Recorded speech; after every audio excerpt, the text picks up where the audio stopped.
ধর্ম মানুষকে অন্ধ করে। কি বললাম? ধর্ম মানুষকে অন্ধ করে, এবং ইতিহাস সাক্ষী আছে বারে বারে।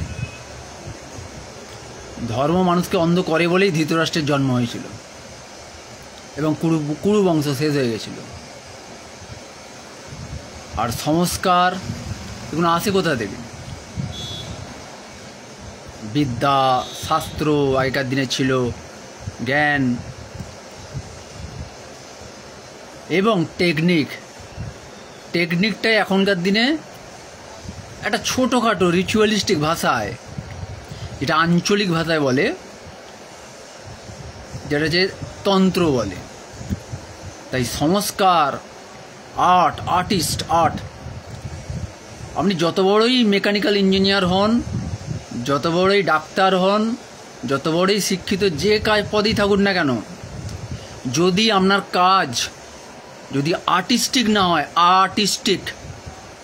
তাহলে আপনি ভালো কোনো দিন ডাক্তার হতে পারবেন না, ভালো কোনো দিন ইঞ্জিনিয়ার হতে পারবেন না, ভালো কোনো দিন মন্ত্রী হতে পারবেন না, মানে পলিটিক্যাল লিডার, আর ভালো কোনো দিন গুরু হতে পারবেন না। বুঝতে পারলেন? এবার এগুলো আসে কোথা থেকে? শাস্ত্র হচ্ছে শেখানো যায় না, শাস্ত্র উপদেশ দিতে হয়। শাস্ত্র কোনো দিন শেখানো যায় না, নট লার্নিং, উপদেশ দিতে হয়, সাজেস্টিভ। বিদ্যা দান করতে হয়, কারণ বিদ্যা নিজের নয়, বিদ্যা দান করতে হয়, বিদ্যা কোনোদিন নিজের নয়। বুঝতে পারলেন?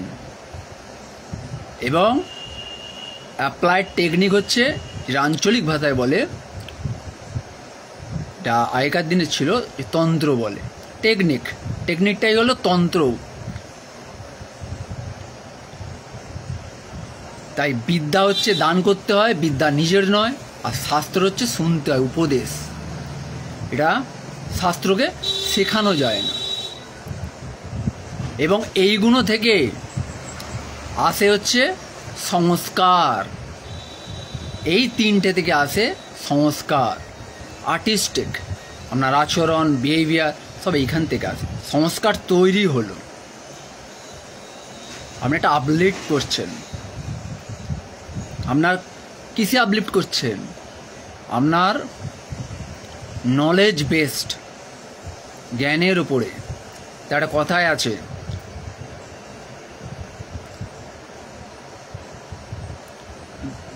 গুড় যেখানে পাওয়া যায় সেটাই হলো গুরু। চিত যেখানে উন্নত থাকে সেখান থেকে শিষ্য পাওয়া যায়। আর মনের মিল হলে বন্ধু তৈরি হয়। বুঝতে পারলেন?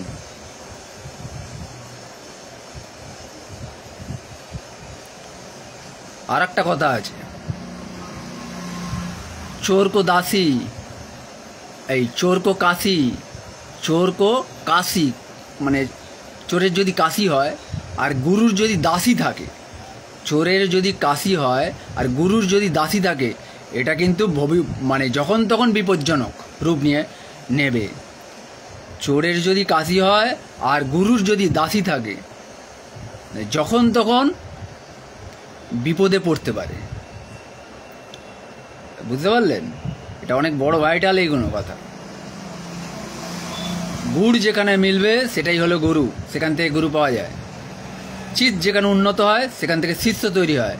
আর মন যেখানে মিল থাকে সেখানে বন্ধু তৈরি হয়। তাই ধর্ম কি করে? আপনাকে অন্ধ করবে, আর সংস্কার আপনাকে টপ জায়গায় নিয়ে যাবে। কিন্তু সংস্কার তৈরি হয় কোথা থেকে? তিনটে জিনিস থেকে। একটা টেকনিক, একটা হচ্ছে শাস্ত্র, মানে শেখানো যায় না, উপদেশ দেওয়া হয়। আর একটা বিদ্যা দান করা যায়, বিদ্যা নিজের নয়। কোনো গুরু যদি বলে বিদ্যা আমার, তার মানে বিদ্যা সম্পর্কে সে জানে না। বিদ্যা কোনোদিন নিজের হয় না, বিদ্যা দান করতে হয়। শাস্ত্রকে কোনোদিন শেখানো যায় না, শাস্ত্রকে শুনতে হয়। আর টেকনিককে অ্যাপ্লাই করতে হয়, অ্যাপ্লাইড টেকনিক। এবং কাজ যদি আপনার আর্টিস্টিক না হয়, তাহলে কোনো দিন কোনো ভালো কাজ করতে পারবেন না, আপনার দ্বারায় হবে না। আপনি ভুল করবেন। আপনি পলিটিক্যাল লিডার হলেও আপনার শেষ সময় খুব খারাপ হবে। আপনি ডাক্তার ভালো হতে পারবেন না, নাম করা, আপনি ভালো ইঞ্জিনিয়ার হতে পারবেন না, যে যেখানে পদে থাকুক না ভালো কিছু করতে পারবেন না। কারণ কাজ যদি আর্টিস্টিক নয় তবেই আপনাকে ক্রিয়েটিভ লোক তৈরি করবে, ইনোভেটিভনেস আনবে, নতুনত্ব কিছু আনতে পারবেন সমাজের বুকে, তবেই আপনি বিজ্ঞানী হবেন, নাহলে হতে পারবেন না। ওকে, ধন্যবাদ।